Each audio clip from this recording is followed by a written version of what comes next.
নমস্কার, আমার চ্যানেলে আপনাদের সবাইকে স্বাগত জানাই।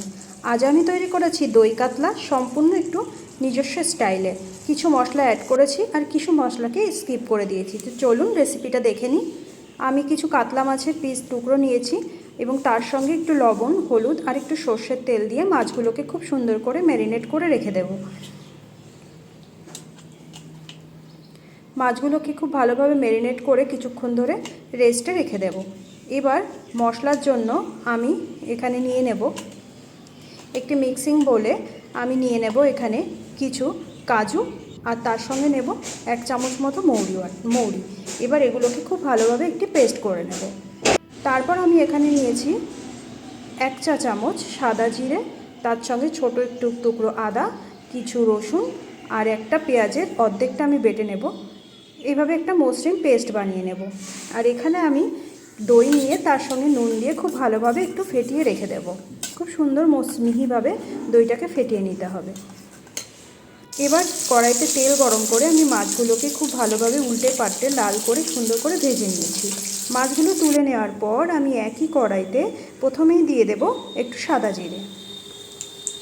আমি গোটা গরম মশলাটা স্কিপ করলাম, আপনাদের কাছে থাকলে আপনারা দিয়ে দেবেন। তারপর আমি এখানে দিয়ে দেব হাফটা পেঁয়াজের টুকরো।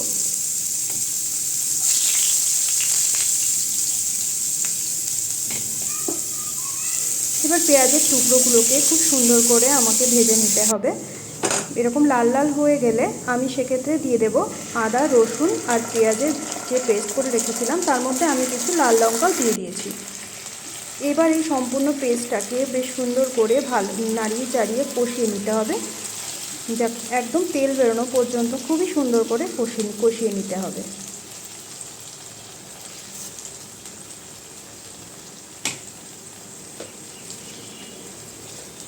এই পর্যায়ে এখানে আমি দিয়ে দেব অল্প লবণ। তারপরে আবার মশলাটাকে খুব ভালোভাবে কষিয়ে নেব। তারপর আমি এর মধ্যে দিয়ে দেব কিছু টমেটোর টুকরো। টমেটোর টুকরোগুলোকে একটু আস্তে আস্তেই থাকবে, সম্পূর্ণ গলে যাবে না, ওই জন্য আমি নুনটা এক্ষেত্রে আর দেবো না, আমি আগেই দিয়ে দিচ্ছি। তারপর তেল বের হয়ে আসলে এখানে আমি কাজু আর মৌরির যে পেস্টটা করে রেখেছিলাম সেটাকে ভিজিয়ে দিয়ে দেবো।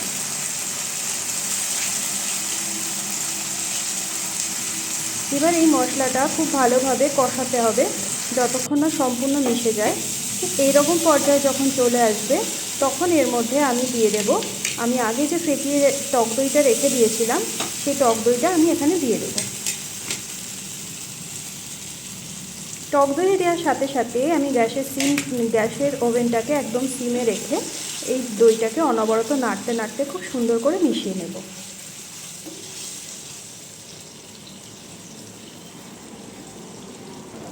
মিশিয়ে নিয়ে কষিয়ে নেওয়ার পর আমি এখানে দিয়ে দেবো গরম মশলা। তারপর যখন মেশাতে মেশাতে এই পর্যায়ে চলে আসবে তখন এর মধ্যে আমি দিয়ে দেবো জল।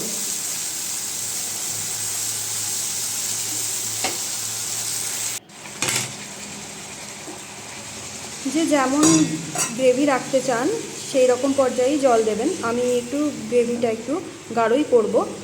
তো এবার জলটা ফুটে আসলে আমি এই ক্ষেত্রে দিয়ে দেবো ভেজে রাখা মাছের টুকরোগুলো।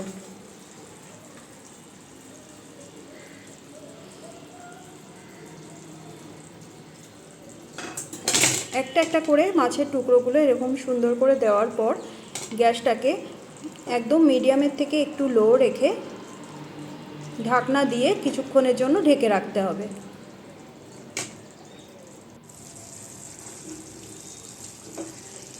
কিছুক্ষণ রাঁধার পর মাছগুলো যখন একটু ঢাকনা তুলে আমি এগুলোকে এপিটোপিট করে নেব এবং তারপরেই আরেকটু রান্নার পর একদম রেডি হয়ে যাবে গরম ভাতের সাথে একদম আমার স্পেশাল দই কাতলা।